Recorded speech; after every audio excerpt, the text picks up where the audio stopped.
También estamos en eso, y con otras instituciones, por ejemplo, la UNAM, Instituto de Materiales, en fin, varias. Y nos están escuchando colegas, aquí también doy la bienvenida, de varias instituciones del país. No solamente están ustedes aquí hoy, están conectados en línea bastantes colegas de otras instituciones. Entonces, con esa introducción, Aris, gracias por la palabra, muchas gracias. Bueno, ¿qué tal? Muy buenos días, muy buenos días a todos, presencial y online. Pues bueno, agradezco primero al doctor Enrique por haberme invitado a dar una ponencia en este congreso. Es un congreso que pues conozco desde casa, allá en la UNAM. Crecí con él, como yo estuve una vez, así como ustedes están ahí, yo estuve escuchando ponentes y ahora a mí me toca jugar este rol, ¿no? Entonces, muy padre verlo desde los dos puntos, ¿no? Pues bueno, mi parte profesional, un poquito para que tengan un contexto. Maestría en termofluidos, doctorado en termofluidos, precisamente por la UNAM, de mano del doctor Enrique. Y después entré a trabajar a General Electric, aviación, aquí en Querétaro. Ahorita se localizan en Refugio, se lo ubican. Antes se ubicaban acá en Constituyentes, en donde está el banco. Y de hecho yo trabajé cuando estaban en esa parte. Yo lo que hacía en eso entonces era el análisis de desempeño de esos motores, de los motores de tipo turbofan de los aviones, y que, de hecho, específicamente de los más grandes, por si los ubican, los G90, los G90, que producen una cantidad enorme de thrust, 115.000, 117.000 libras fuerza, y que, pues justamente eso he estado haciendo desde entonces. Hace ya más de 10 años que estoy trabajando en la industria aeronáutica y que pues he estado justamente tratando de ir en temas que tienen una preocupación no solamente técnica, que es lo que nos inculcan en las escuelas, sino también una parte ya que tiene que ver con la sociedad, con el medio ambiente y con la responsabilidad que tenemos las personas que nos dedicamos a hacer investigación, que nos dedicamos a solucionar problemas, a ser también conscientes de ese aspecto, ¿no? Entonces, el tema que voy a presentarles pues, de manera ciertamente breve es las emisiones en la industria aeronáutica, que propiamente es un tema desconocido o parcialmente conocido por la mayoría del ser humano común, ¿no? Solo sabemos que pues, los aviones hacen sus caminos allá en el cielo y que pues pensamos que también contaminan, ¿no? Pero realmente no tenemos una conciencia más profunda acerca de lo que realmente esos aviones hacen, ¿no? Entonces vamos a hablar un poco acerca del tema, ¿sí? Por favor.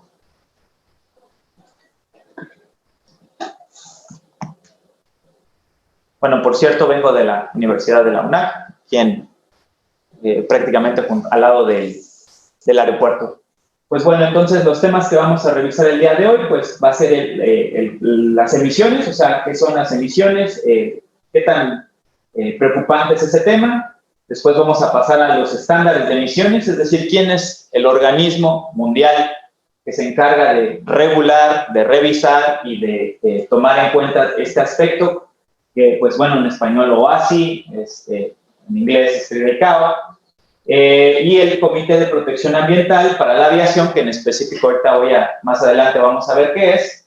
Después vamos a pasar a un punto que pues yo creo que ahí sí es muy pocos los que conocen, que es el proceso de certificación para la emisión de motores, porque pues ¿quién produce la contaminación? Pues los motores, porque los motores son los que realizan el proceso de combustión.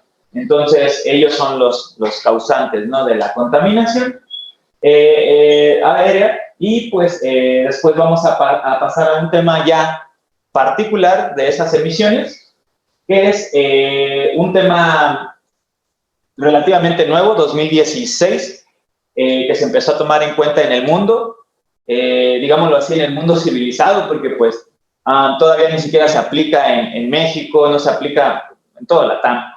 Y apenas es algo que se está normando y se está aplicando en países como Estados Unidos, como Alemania, etcétera, ¿no? Entonces, que son justamente de las partículas de materia no volátil. Vamos a ver qué son y cómo influyen en lo que les estoy hablando acerca de la parte de la sociedad. Y por último, voy a mencionar algo que va como mi granito de arena hacia mis colegas investigadores, que es los temas que de vanguardia que se pueden trabajar en este aspecto y las limitantes o los problemas que he encontrado al querer trabajar o al estar trabajando con este tipo de compañías, ¿no? De grandes compañías como son General Electric, Safran Engines, Pratt & Whitney, etc. Bueno, entonces comenzamos con un dato que parece como de periódico de la alarma. La industria aeronáutica es responsable del 24% de todas las emisiones de dióxido de carbono y el 12% de emisiones de efecto invernadero. Bueno, para empezar, ¿cuáles son las emisiones de efecto invernadero? Pues principalmente es el agua, el dióxido de carbono y los óxidos nitrosos. Entonces, en general, pues la aviación, digámoslo así, que tiene ese impacto, ¿no? De manera global. Estas son, lo que estamos viendo en pantalla, son las emisiones típicas de un avión bimotor durante 1 hora de vuelo aproximada, con 150 pasajeros. Como podemos ver, estamos hablando de unas cantidades enormes de masas, ¿no? De flujo másico. Tenemos 850,000 kilogramos de aire, los cuales entran por el nozzle o la entrada del motor, después se comprimen, se combustionan y se expanden en la tobera, ¿no? Bueno, en este caso en particular, tenemos 2 flujos de aire, uno frío y uno caliente. El que estaríamos hablando que mayor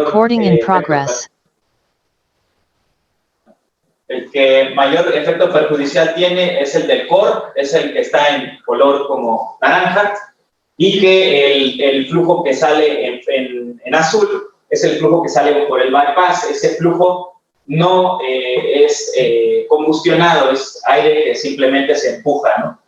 Entonces, estamos hablando de 8,500 kilogramos de dióxido de carbono, 3,300 kilogramos de vapor de agua, 30 kilogramos de óxido nitroso, etcétera. O sea, como pueden ver, pues son cantidades enormes. Y eso que solo estoy hablando de 1 hora.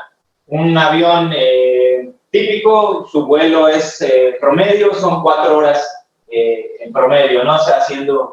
en un país, ¿no? Como México, por ejemplo, 3-4 horas. Ya si hablamos de un intercontinental, pues evidentemente eso lo llevamos al doble. Y tenemos también el número de pasajeros, que es proporcional con el empuje del motor. Entonces, si por ejemplo estamos hablando de un 747-300, pues alrededor del doble de pasajeros. Entonces habría que multiplicar esto mínimo por 2 para tener una idea de la cantidad de todo esos gases que se están emitiendo. Que si bien con la pandemia de cierta forma ayudó a reducir esas emisiones, tenemos que tener en cuenta que, pues, y afortunadamente, por muy fuerte que son este tipo de circunstancias, los seres humanos tendemos a ser bastante resilientes y bastante resistentes, y es difícil eliminarlos. Entonces, pues vamos a seguir viajando, y de hecho recientemente me han comentado personas que trabajan en las compañías que el número de pedidos por ejemplo, de motores ha subido de manera exponencial, o sea, ni siquiera lineal, ¿no? Entonces, quiere decir que la industria aeronáutica va como de nuevo hacia arriba con ningún problema, y que va a seguir le llaman trending o la tendencia que tenían en los años anteriores a la pandemia de manera casi inmediata, o sea, 1 año, rápidamente se recuperó. La siguiente.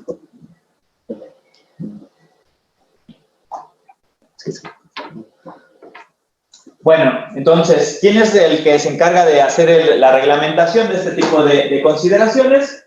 Pues es la Organización de Aviación Civil Internacional, como ya lo mencioné, la OASI en español, la ICAO en el idioma anglosajón, la cual se encarga de supervisar propuestas y reglamentos en temas de emisiones desde antes de 1983. ¿Esto qué quiere decir? Que antes de 1980, más o menos, 80, no había nada de reglamentos de emisiones, ¿ok? Y de hecho, en adelanto, les digo que aeronaves pequeñas siguen sin registrarse dentro del, vamos a decirlo, del padrón de emisiones. O sea, hagan de cuenta que esto de las emisiones solo aplica a camiones de carga o cosas así, si lo comparamos con la industria automotriz. Todos los particulares, los pequeños automóviles, o en este caso los pequeños aeronaves, ahorita vamos a decir específicamente de cuánto estamos hablando, pueden seguir volando sin que le registren cuánta contaminación están provocando al ambiente, ¿no? Cosa irónica. Pero bueno, organizaciones alrededor del mundo trabajan juntas para lograr una expectativa de cero emisiones para el 2050, algo demasiado optimista e inviable desde mi punto de vista, pero que es un objetivo que tiene la OASI, ¿no? Entonces, tienen como objetivo llegar a cero emisiones para el 2050. ¿Qué temas se están tomando o qué tipo de investigaciones se están haciendo para ello? Ya lo veremos al final, justamente en la parte de reflexiones.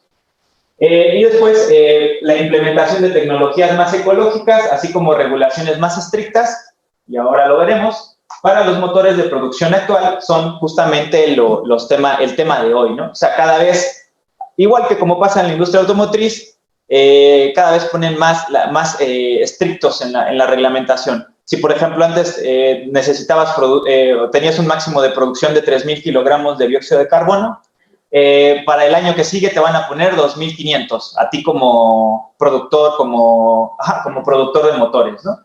Y justamente ese es el problema y ese es a donde nos lleva el desafío a los ingenieros a diseñar, a concebir tecnología que sea más limpia, que sea más eficiente y que tenga el mismo rendimiento que ahora nos está dando, ¿no? Al menos.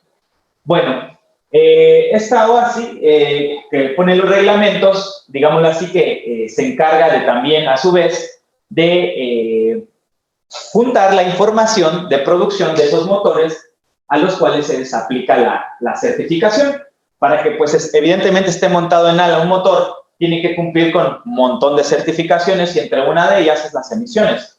Bueno, pues justamente la OASI posee un banco de datos de emisiones, el cual incluso es libre, cualquiera de nosotros puede entrar, ahorita vamos a ver, cualquiera de nosotros puede entrar a consultar cuánto está contaminando cada uno de los motores de producción. Ahorita van a ver que tiene unos pequeños bemoles, pero que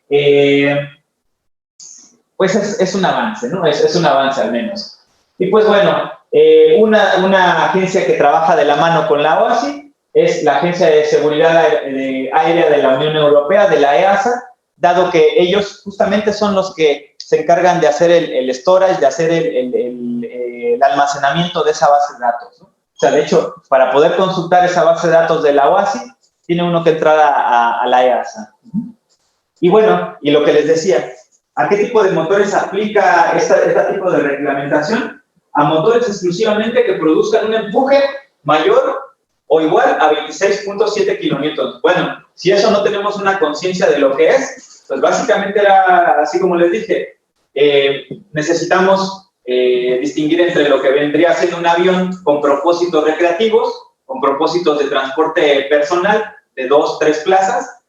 Esos prácticamente ninguno de ellos entra de esta categoría, en cuestión de la cantidad de empuje que producen. Pero en cuanto ya empezamos a hablar de un avión que, por ejemplo, cabe todos los presentes 50, 100 personas, ahí ya es cuando justamente esta cantidad de empuje ya se requiere, más o menos para que tengamos una idea. Ahí tenemos justamente el motor que les mencioné al principio, que era uno de los motores, de hecho, fue el motor más grande del mundo cuando salió, el G9. Es un motor que justamente produce la mayor cantidad de empuje hasta hoy en día en cuestión de masa.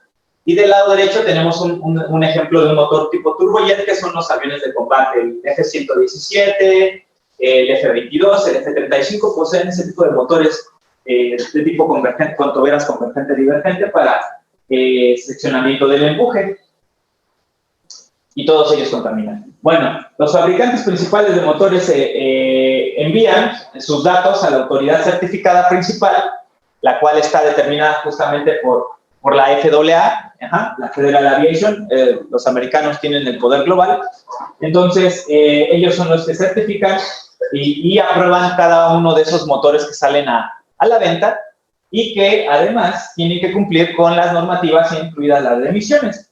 Algunos de los más populares, pues tenemos a los famosos Sukhoi de Rusia, tenemos General Electric, tenemos a Safran y tenemos a Pratt & Whitney, ¿no?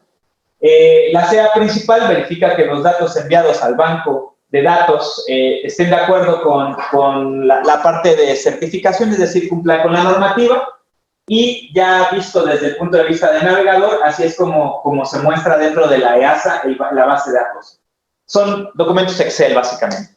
Puro documento Excel en donde tiene la fecha de cada uno de los más actuales. También pueden consultar antiguos, pero tiene los más actuales. Tiene el Emission Data Bank, que es justamente un archivo en donde contiene toda la base de datos de las emisiones de cada uno de los motores, hecho por cada uno de esos OEMs, les llamamos, manufacturadores de motores de avión. Así es como se ve justamente esta base de datos, ¿no?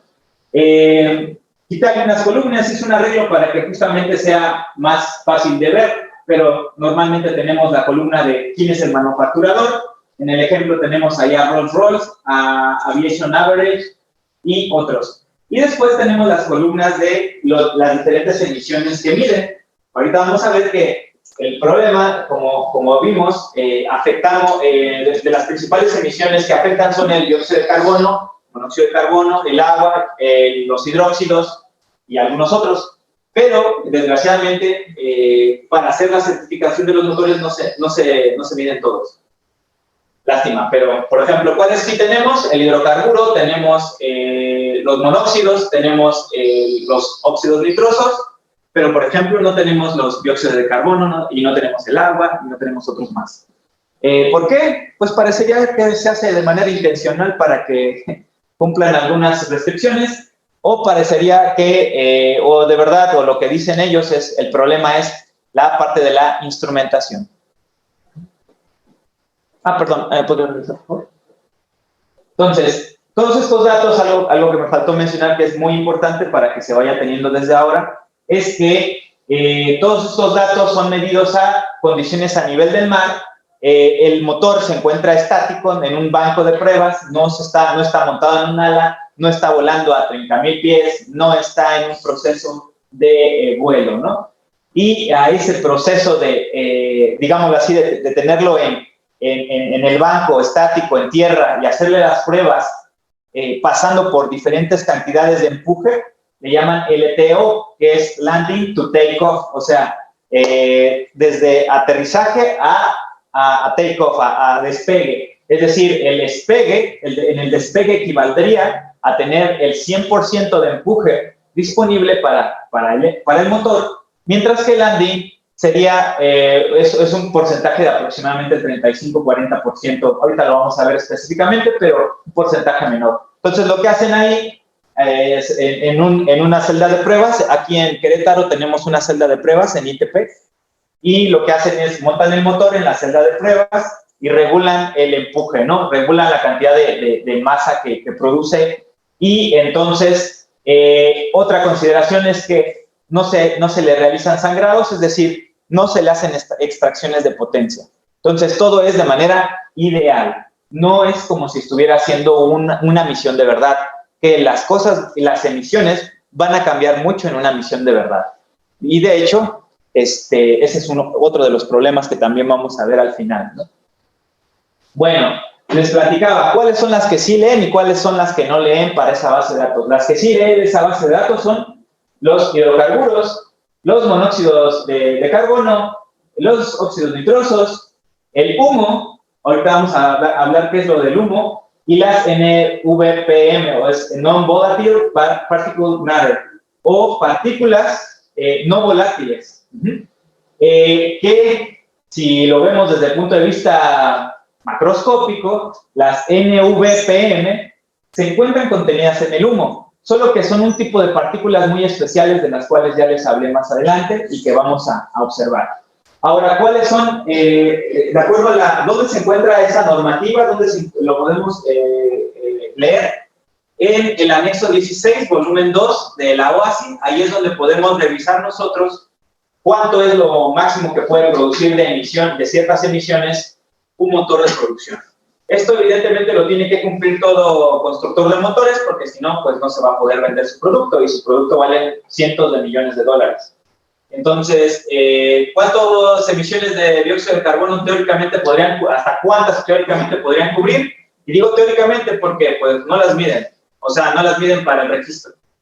3.160 gramos de CO2 por kilogramo de combustible consumido. Agua, 1.290 gramos, o sea, arribita del kilo. Ahí están los nitrosos y los demás, ¿no? Sin embargo, les dije, los únicos que se leen son los que se encuentran de ese lado. Otro paréntesis es que, por ejemplo, los hidrocarburos se leen prácticamente en todos los motores. Prácticamente, y digo prácticamente porque son los que se hayan producido desde el 1 de enero de 1986 a la fecha. Los monóxidos de carbono se pueden también igual para la misma consideración, mientras que los óxidos nitrosos varían dependiendo del año de manufactura del motor. Es decir, los óxidos nitrosos es como el más tricky de las emisiones, porque cada empresa que hace el motor se adecua a la regla que le conviene. Entonces, y el tercer punto sería lo de humo, que es la emisión más antigua medida, vamos a decirlo así. Desde el 1 de enero de 1983 fue la primera que se midió. Es decir, ¿cómo empezó esto de hacer la preocupación por las emisiones? Midiendo el humo. En cuestión de la masa, la cantidad de masa de humo que produce el motor. ¿Eso desde cuándo? ¿Desde cuándo, perdón? 1983. Podríamos decirlo así, que por ahí empezaron. Y bueno, otro acote que hacemos aquí, que tiene que hacer referencia a lo de landing to take off, es decir, a que solo toman en cuenta ciertas etapas de vuelo, porque, por si no lo saben, un avión está dividido la misión de un avión se encuentra dividida por etapas de vuelo, que es desde el taxeo o el carreteo en español, que es cuando está en la pista y lo están moviendo para antes de que se suban. Después y se acomoda en pista. Después hace el rolling, que es el correr en pista. Y después ya tiene y setean el throttle o la palanca de velocidad, vamos a decirlo así, y lo setean en take-off. Take-off es todo el punch, ¿no? O sea, le pisan el acelerador a fondo y ya despega, ¿no? Después de take-off, tiene una etapa que se llama climb o ascenso, y después de esa etapa llega finalmente a crucero, que es ya vuelo sostenido, que es donde permanece la mayor parte del tiempo, y después viene descenso y de nuevo las mismas etapas que ya describí. Entonces, ¿qué tiene que ver todo esto? Pues que la preocupación sobre la calidad del aire, LAC en inglés, solo se toma en cuenta alrededor de los aeropuertos. Es decir, estas emisiones y todos estos modelos matemáticos que se construyen para el cálculo o la predicción de estas emisiones solo se hace para o por debajo de los 914 metros de altitud, que curiosamente es lo que menos afectaría, o sea, es lo que nos afecta de manera más directa, porque, o sea, es literalmente ponernos casi al lado de un avión y nos esté dando la contaminación, el motor del avión. Pero ahora veremos que realmente ese no es el problema. El problema principal es cuando está allá arriba, a los 30.000 pies el avión, y que produce estas emisiones, y que esas emisiones forman una especie de nata, de capa, que ocasiona el calentamiento global, en pocas palabras, ¿no? Porque justamente las partículas NVPM son las que se quedan ahí, digámoslo así, estacionadas, y ellas son las que se encargan de hacer los fenómenos de difracción y de reflexión en la radiación solar. Y el calentamiento viene a causa de ellos. Gracias. Bueno, evidentemente el principal combustible es el queroseno C2H22. Bueno, entonces, la OASI dado que es un organismo muy grande, es un organismo que se encarga de múltiples temas de la aviación, que van desde aeropuertos, etcétera, pues dijo, oye, no puedo romperme la cabeza en tantas cosas, y creó algo que se llama el Comité de Protección Ambiental de Aviación, conocido como CAEP en inglés, y que ese es en específico el grupo de científicos, el grupo de trabajadores, de gente, de managers y demás, que se encargan de, entre varios, ahí lo tenemos el diagrama, entre varios de las emisiones. Tenemos también la parte de ruido y tenemos incluso la de combustibles alternativos. Sin embargo, ahorita nos vamos a ubicar en la parte de emisiones, y lo que hacen ellos es que pues como ya les dije, lo creó la OASI, se encarga de la formulación de nuevas políticas, normas y prácticas recomendadas relacionadas con el ruido y las emisiones de la aeronave. Es decir, es lo que les dije que hacía hace ratito la OASI, pero no se los dije quién en específico lo hacía. Es decir, la OASI en sí se queda el crédito, pero realmente los que trabajan en ello son CAEP, ¿no? Ya el grupo específico de trabajo, ¿no? Bueno, ¿cómo ha sido la evolución de los estándares en cuanto a emisiones en un espacio temporal? Lo podemos tener en el siguiente diagrama. Entonces, la OASI adoptó su primer estándar para las emisiones de motores turborreactores en 1981, que básicamente solo medía humo, y así fueron incrementando, y podemos ver de manera repetida, como por ejemplo en 1990, en 1995, después tenemos en el 2004, y después tenemos también en el 2010. Es una constante, la constante son los óxidos nitrosos, es decir, si bien se han enfocado bastante en su preocupación de los óxidos nitrosos, dado que los óxidos nitrosos son uno de las emisiones que provocan el efecto invernadero, pero no son la única, es donde más han estado trabajando. Y hacia allá va a ir mi reflexión final, que está incompleto, o sea, el trabajo está incompleto, hay mucho trabajo por hacer, porque pues solamente están cubriendo 1, 2, 3, 4, 5 puntos de los 10 puntos que deberían de estar cubriendo para realmente tener una protección, digámoslo así, sobre la calidad de ambiente mundial, ¿no? Aquí podemos ver cómo avanza con el tiempo la restricción. Cada una de esas líneas era de lo que les hablaba, los trendings, ¿no? O las líneas de tendencia de cada una de esas líneas o normativas de restricción. Como ya les dije, CAEP es la que se encarga de hacer literalmente esos modelos matemáticos, estadísticos precisamente, y variarlos, digámoslo así, ahorita ya se pusieron una meta de cada año, antes lo hacían ya lo vimos de manera pues casi aleatoria, ¿no? Pasaban 3, 4 años, a veces pasaban 2, a veces 5, entonces no tenían una regularidad, ¿no? Ahora ya se tiene una regularidad, y ahora, como ven, esas líneas desde la negra hacia abajo van haciéndose todavía más restringentes. En la parte horizontal, en el eje horizontal, lo que tenemos es el Engine Overall Pressure Ratio. ¿Eso qué quiere decir? Eso quiere decir que es una relación de presiones entre la presión de entrada al compresor de baja presión, que sería el fan, y la salida del compresor de alta presión. Entonces, lo que nos da de idea el eje Y es la cantidad total de energía que aporta el compresor al fluido. Y en el eje Y, lo que tenemos es dP entre F00, lo que significa dP es la masa de X partícula de X contaminante dividida por el empuje máximo que pueda dar el motor. Entonces, es esa relación de el óxido nitroso. O sea, nos está diciendo que es la cantidad de masa de óxido nitroso dividido por el empuje total de cada motor. Corregido. Y la nube de triángulos que vemos dentro de la gráfica, en gris tenemos los datos de emisiones de NOx de diferentes motores que han estado en producción, y los de azul son los recientes, los actuales, ¿no?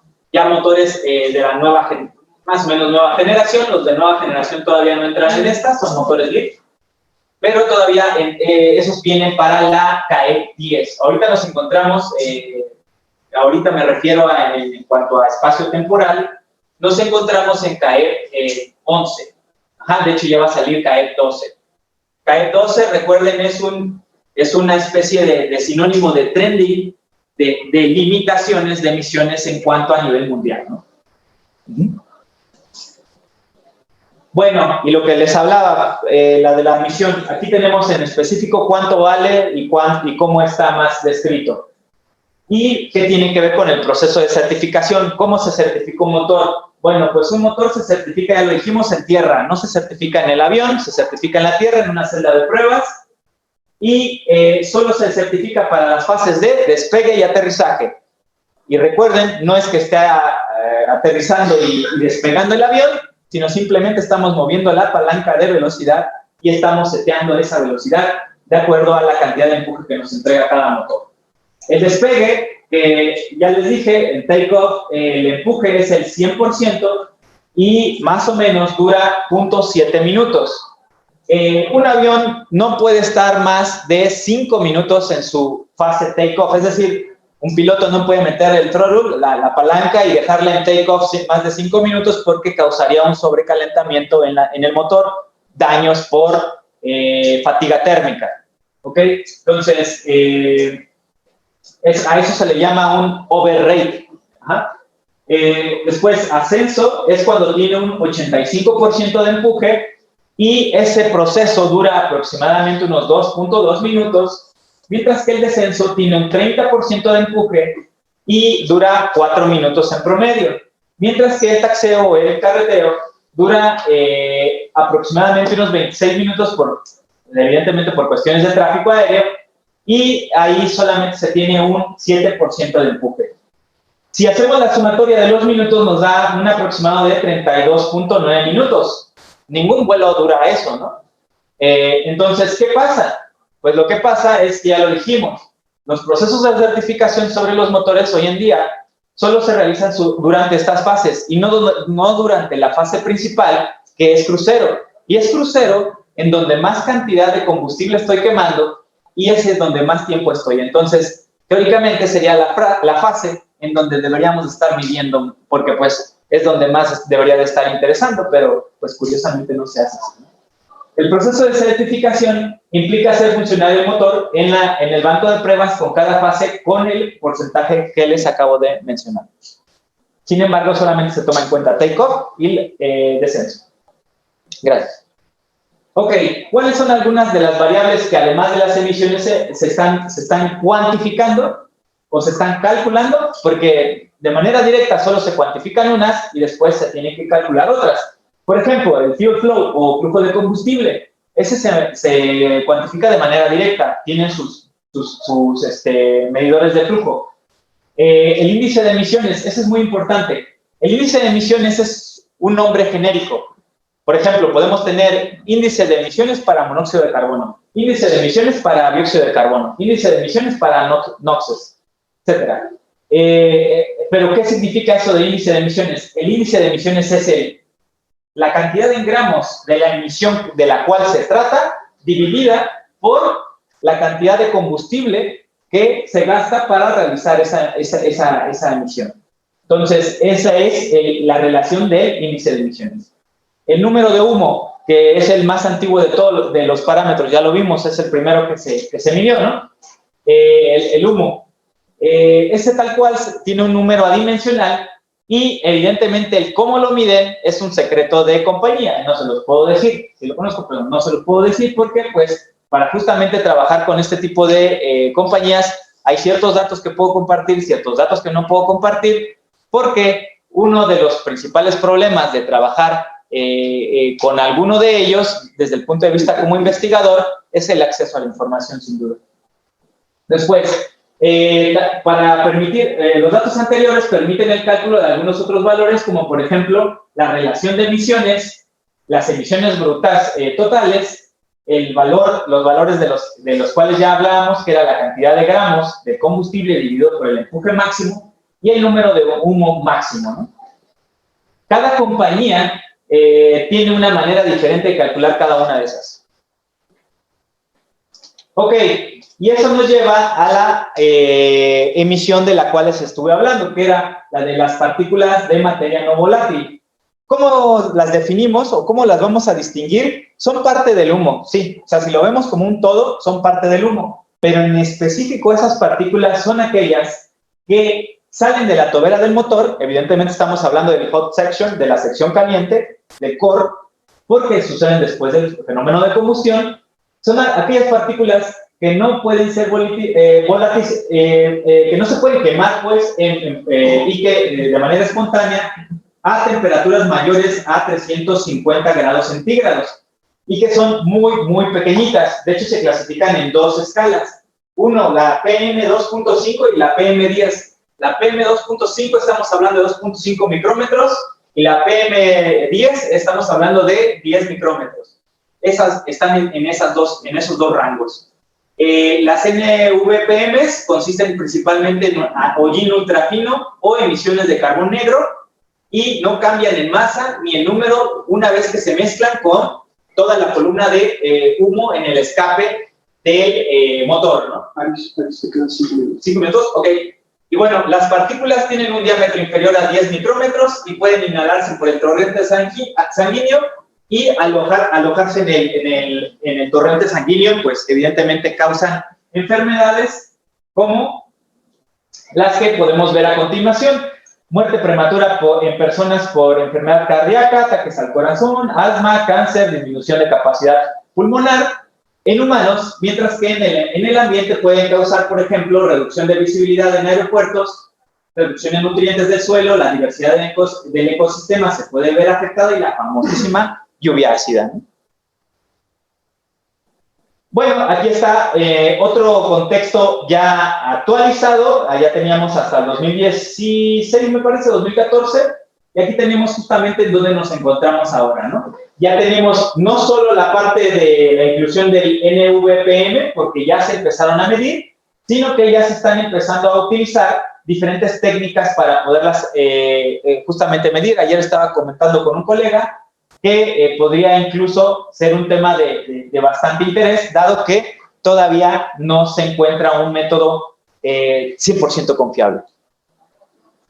Bueno, entonces, estas son las CAEP 10, que son básicamente las restricciones que se pusieron justo antes del periodo actual de normatividad, y estas son las de ahora, ¿no? Las CAEP 11, que son las que se están tomando en cuenta. Ahí está en rojo las fases de vuelo que teóricamente en donde se están midiendo las emisiones y que justamente no estamos tomando en cuenta la fase principal, que es la fase de crucero, ¿no? Ahora sí, un tema de desarrollo que estoy actualmente trabajando con gente de Estados Unidos es, pues ya les conté que no hay modelos, digámoslo así, que permitan incluso estimar, no calcular, estimar las emisiones de NVPMs. Entonces, justamente estamos proponiendo un modelo para el cálculo de esas NVPMs en base a modelos estadísticos y modelos inferenciales, simplificando una misión genérica en 3 segmentos operativos: ascenso hasta 914, y nosotros sí estaríamos yéndonos a crucero, es decir, 30,000 pies, más o menos 13,000 metros, y en descenso a 914 metros. El alcance de este método general permite la medición de la masa y la estimación de emisiones de NVPMs. No a cualquier altitud, nos vamos a enfocar a esas altitudes que acabo de establecer, pero aquí viene lo complicado, que esos modelos matemáticos, esos modelos probabilísticos y estadísticos no se pueden compartir, porque son propietarios de cada una de cada máquina tiene un comportamiento propio, y ese comportamiento propio solamente la compañía que lo hace puede saberlo. Entonces, ¿cuáles son algunas de las áreas de oportunidad? medición y seguimiento de control de emisiones de dióxido de carbono, no hay. Modelos de estimación de emisiones confiables, cambios en el diseño de los sistemas de combustión, que van desde sistemas de enfriamiento para cámara de combustión, son malísimos, no hay un buen modelo de sistemas de enfriamiento, diseño de toberas de combustible, mejoras en alternativas para materiales para evitar la fatiga térmica, implementación de sistemas de medición, cambios en tipos de combustible, justamente lo que quieren alcanzar de cero emisiones están proponiendo el uso de hidrógeno en un tipo de sistema de propulsión híbrida. Un tipo de propulsión híbrida es aquel en el cual tenemos más de un tipo de propulsión convencional y justamente estos son los temas que vienen en el futuro. Y una reflexión para los que queremos trabajar entre la academia y la industria, en un contexto nacional, evidentemente, es el acceso a la información sumamente confidencial, privilegiado, se necesitan NDAs, acuerdos de no divulgación y demás cosas. La comunicación es indirecta porque incluso si nosotros nos comunicamos con Estados Unidos tiene que comunicarse con China y con el OEM de Inglaterra y hacer triangulaciones que tan solo para que te digan un dato te tardan medio año, ¿no? Tiempos de respuesta, evidentemente eso quiere decir que implica un mayor tiempo de respuesta, un equipamiento de parte principalmente de las universidades que a veces adolecemos de ese tipo de características ya para la aplicación de este tipo de dimensiones más que nada. O sea, ya trabajar con estos motores es hablar de cosas muy grandes. Experiencia en el campo. Muchos de nosotros tenemos solo experiencia en academia, pero no tenemos experiencia en el campo y eso nos hace tener una brecha incluso lingüística a la hora de comunicarnos con alguien experto en motores en el área industrial, ¿no? Y evidentemente el que más nos gusta, el tema burocrático dentro de las universidades es incansable, muchas veces es infranqueable, ¿no? Así es literalmente una barra que nunca logramos superar. Y pues bueno, una propuesta para poder, que no es nueva, ya se hace justamente, tengo colegas que lo hacen en Ámsterdam y demás, un consultor académico, ¿no? Una entidad de un profesor que puede realizar estancias de investigación y desarrollo tecnológico dentro de la industria que tiene literalmente el badge, es decir, la credencial para entrar a cualquier laboratorio de esa industria. Y sí lo hay, sí existe esa coexistencia, sin embargo, pues nos metemos al punto de arriba, la parte de burocrática, justamente en nuestro país no deja que ese engranaje funcione de la manera que debería, ¿no? Y pues con esto terminamos y les agradezco su atención. No sé si tengan algún comentario o alguna pregunta. Muchas gracias, Aris.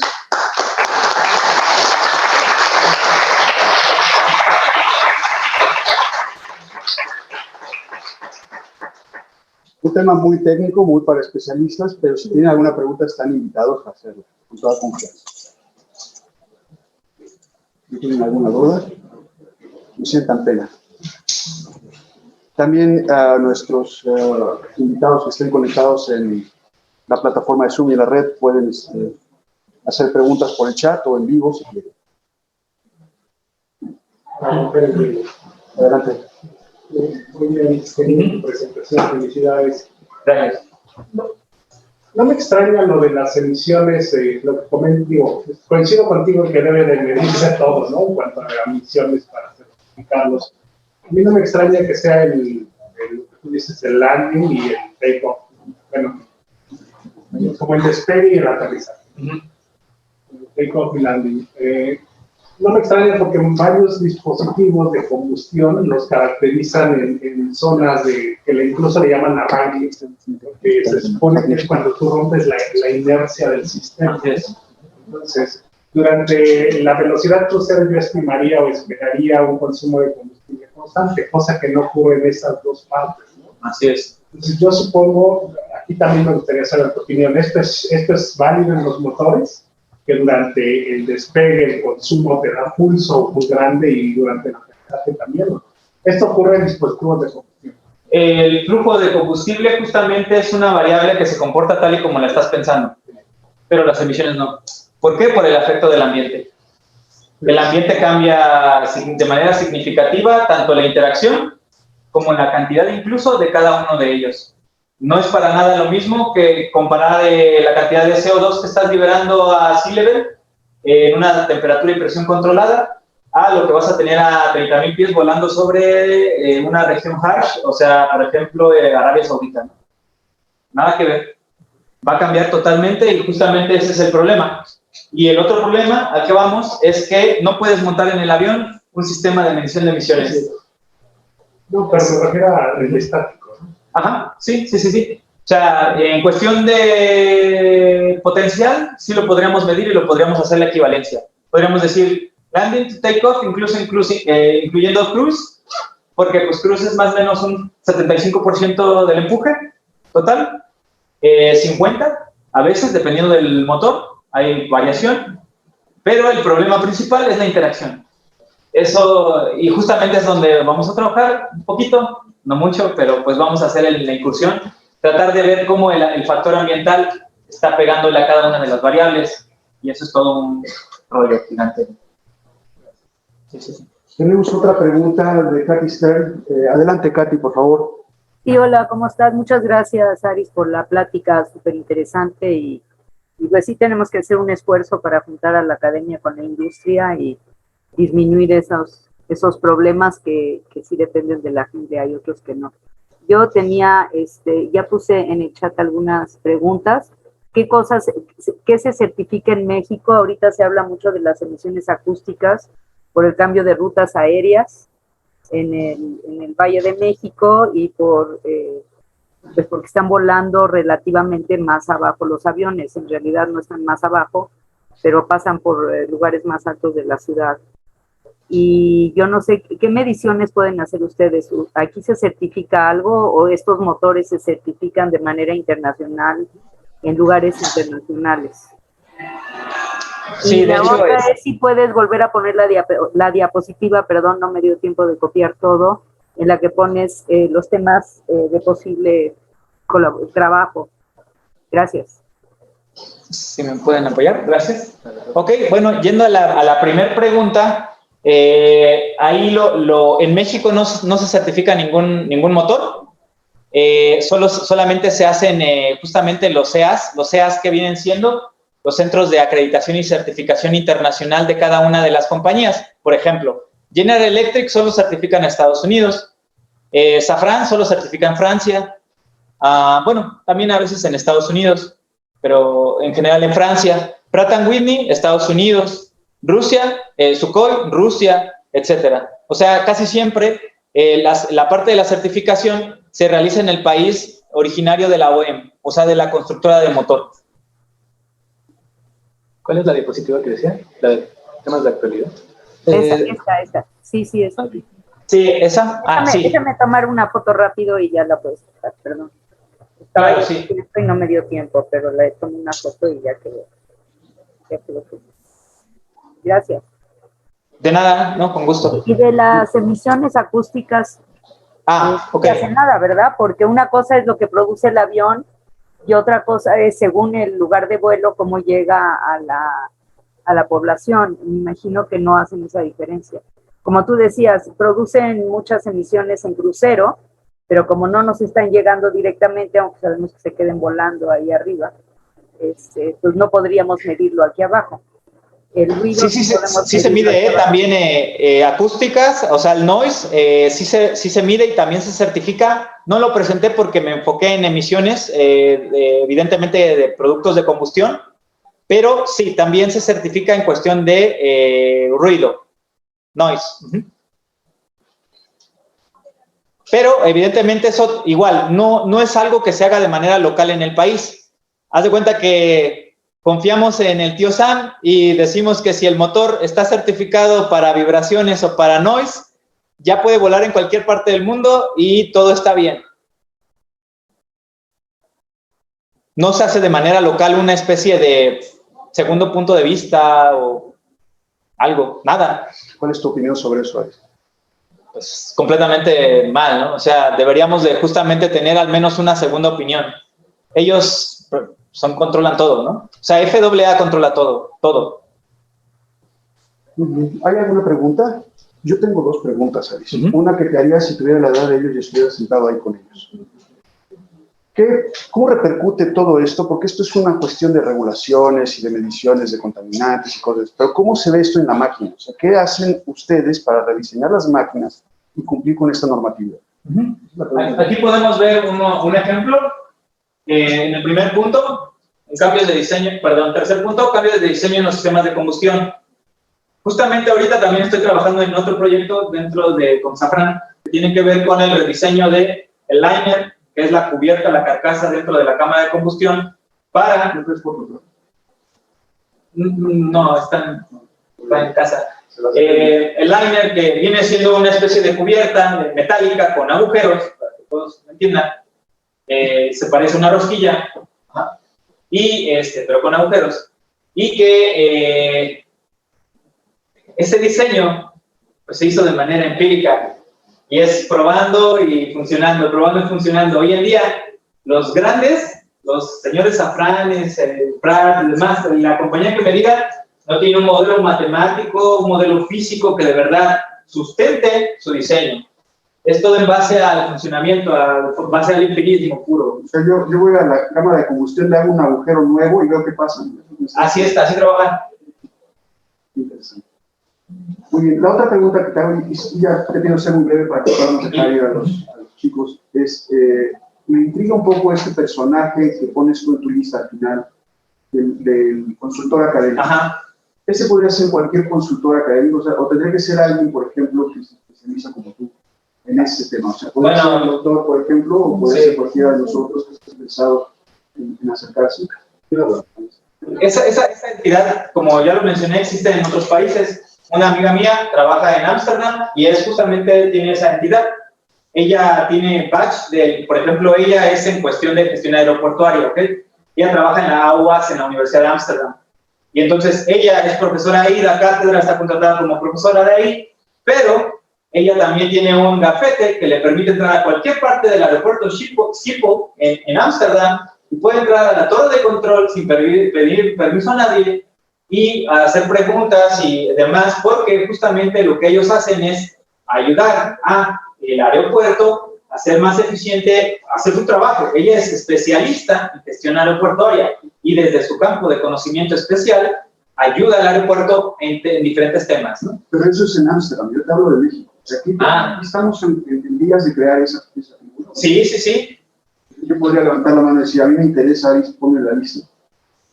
Aquí hablo, aquí le toco la puerta.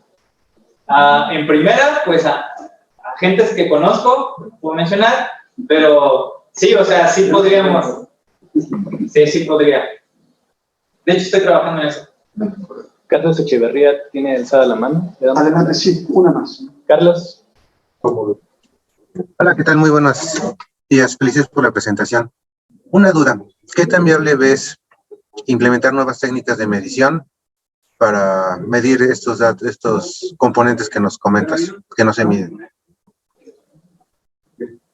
Totalmente viable y todos ellos, o sea, me refiero a, como recuerdan, CAEP, que son los que de verdad se están encargando de esto, o sea, los técnicos, los científicos, están esperando que alguien publique, por ejemplo, una técnica de medición de CO2 para que justamente hablarle y decirle, oye, pues échame la mano, ¿no?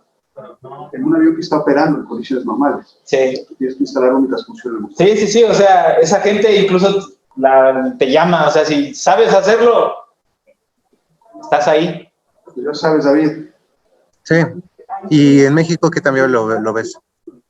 No, aquí estamos, me parece que en nuestro país la sustentabilidad, la parte ecológica no es una prioridad y no es algo que en 5 años podamos estar desarrollando, ¿no? Desafortunadamente, pero pues desde mi punto de vista así es. ¿Tenemos alguna otra pregunta? Muchas gracias. De nada. Bueno, pues les agradezco mucho, le agradecemos a Aris.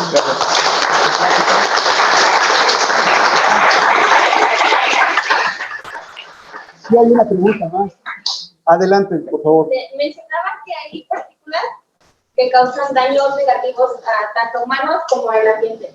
¿Se está haciendo algo para yo sé que no se puede eliminar del todo, pero siquiera aminorar esos efectos, porque ahorita eso ya no es solo problema de México, sino ya es un problema mundial. Sí, no, justamente yo ¿por qué traigo este tema? Pues porque no nada más nos importa a nosotros, sino a unos chinos y a unos japoneses y a unos africanos, ¿no? Esto es mundial. Y justamente eso es la opción 1, 2, 3, el cuarto punto.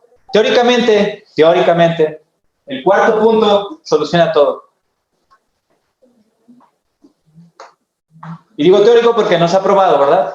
2030, el año de que se va a aprobar por Airbus. Pues muchas gracias a todos ustedes.